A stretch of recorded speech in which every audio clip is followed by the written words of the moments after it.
This news is brought to you by Bhushan Jewellers, Solan.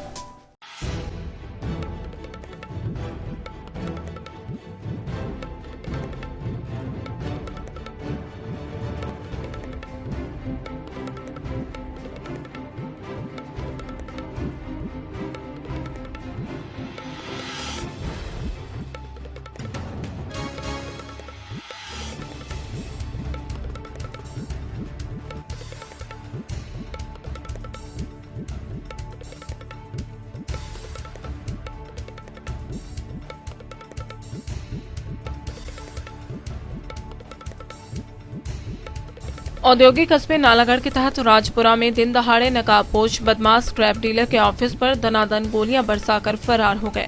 Bike सवार बदमाशों द्वारा की गई फायरिंग के बाद से इलाके में दहशत का माहौल है। पुलिस ने इलाके की नाकेबंदी कर बदमाशों की तलाश शुरू कर दी है। नकाबपोश बदमाश पंजाब की सीमा से हिमाचल में दाखिल हुए थे और फायरिंग के बाद ढेरोवाल के रास्ते से पंजाब की तरफ वापस भाग गए। आशंका जताई जा रही है कि उक्त बदमाश पंजाब के किसी गैंग के सदस्य हैं। पुलिस के हाथ घटना के एक सीसीटीवी फुटेज भी लगी है, जिसमें हथियारबंद नकाबपोश बदमाश 2 पिस्टल से बेखौफ होकर गोलियां बरसा रहे हैं। गोली का सर उसके बारे में क्या बोलना चाहते हैं? कोई नहीं, अभी हम मौका पर आए, देख रहे हैं अभी यहाँ पे क्या हुआ है, देखते हैं अभी आगे क्या पता चलता है। सर कितने फायरिंग की गई है? ये अभी जांच का विषय, अभी जांच चल रही है। बलविंदर सिंह, मेरा स्क्रैप का काम है। मेरा छोटा भाई साहिब सिंह और मेरा लड़का, एक 2 बंदे और थे जहाँ मेरे दफ्तर में बैठे हुए थे। तो 2 व्यक्ति एक मोटरसाइकिल पे आते हैं, 2 व्यक्ति एक मोटरसाइकिल पे आते हैं। तो आके बाइक बाहर रोकते हैं। मोटरसाइकिल शायद पल्सर या डिस्कवर जैसी कोई मोटरसाइकिल थी, जिसका नंबर प्लेट शायद नहीं लगा हुआ था। और वो आके 2 छोटे हथियारों से मेरे भाई के ऊपर फायरिंग करके और उसी वक्त भाग के चले जाते हैं। फायरिंग का कारण अब हमें तो ऐसा यानी कि क्या बता सकते हैं। कुछ लोग ना, हमें जहाँ हम काम करते हैं और पिछले 1 साल से हमें अथरेडिंग मिलती रही, जिसकी हमने एसपी बद्दी एप्लीकेशन दे रखी थी और पुलिस स्टेशन नालागढ़ में भी। और उसका जो उसकी पिछली वीडियोग्राफी थी वो भी पुलिस वाले जहाँ से ले गए थे।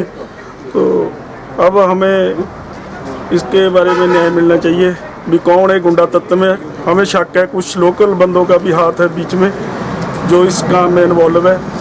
और पुलिस अब आगे तफ्तीश का विषय है क्या होता है। हाँ, नकाब पर टाइप बंधा हुआ था। मेरा यहाँ स्क्रैप का गोडाउन है राजपुरा में। हम यहाँ बैठे थे जी गोडाउन के ऊपर, तो 2 बंदे बाइक पे आए। पल्सर बाइक थी 135 सीसी, और यहाँ उन्होंने फायर किया है जी गोडाउन के ऊपर, और हम उसमें बाल बचे हैं जी। इसमें कुछ सर को लोकल बंदे हैं जो स्क्रैप के लिए हमारे को धमकाते हैं जी, हमारे को पैसे दो। कई बताया मैंने एसपी साहब को, जो दिए थे बयान दिए हैं। अभी देखो क्या होता है। 3 राउंड फायर किए जी हमारे पे। हाँ, एक तो मेरे कंधे के पास से गया है जी, एक सर के पास से गया जी, दीवार में लगे। पुलिस आई है जी, अपनी कर रही है कार्रवाई जी। तो ऐसा कुछ नहीं है जी, अभी देखो पुलिस के ऊपर क्या होता है जी। ऐसा हुआ था जी पहले, 1 साल पहले हमारे को धमकी वगैरह आई है उनकी पैसे वूसे के लिए। बाकी कुछ बोल नहीं सकते जी कौन है आगे, किसने किया अभी। ऐसा कुछ बंदे हमारे से कंपनियों के उस पर पैसे मांगते हैं जी, हम हमारा एरिया, हमको पैसे दो जी, ऐसा है वैसा है जी, ऐसे बोलते हैं। तो ऐसे तो काफ़ी बंदे हैं जी, किसका नाम ले सकते हैं। दिव्य हिमाचल टीवी के लिए बीबीएन से विपिन शर्मा की रिपोर्ट। पारंपरिक व आधुनिक आभूषणों को लेकर प्रदेश में ब्रांड बन चुका भूषण ज्वेलर्स सोलन अपने ग्राहकों के लिए विस्तृत रेंज उपलब्ध करवा रहा है। भूषण समूह लगातार 50 वर्षों से विभिन्न क्षेत्रों में अपनी सेवाएं दे रहा है और मात्र 5 वर्षों में ही आभूषणों की दुनिया में अपनी पहचान कायम कर चुका यह शोरूम अपने बेहतरीन डिजाइन के लिए ग्राहकों की पहली पसंद बन गया है। आभूषण चाहे सोने के हो या फिर हीरे व चांदी के, इनके डिजाइन का कोई सानी नहीं है। वैरायटी, विश्वसनीयता और ग्राहकों की उम्मीदों पर खरा उतरने का संकल्प लिए यह ब्रांड निरंतर सफलता के नए आयाम स्थापित कर रहा है। भूषण ज्वेलर्स के एमडी विनय गुप्ता का कहना है कि न्यू वैरायटी, न्यूनतम मेकिंग चार्जेस, ढेरों उपहार व शोरूम में अपनेपन का एहसास हमें अन्य ब्रांड से जुदा करता है। इसी वजह से आज हम ग्राहकों के दिलों पर राज कर रहे हैं।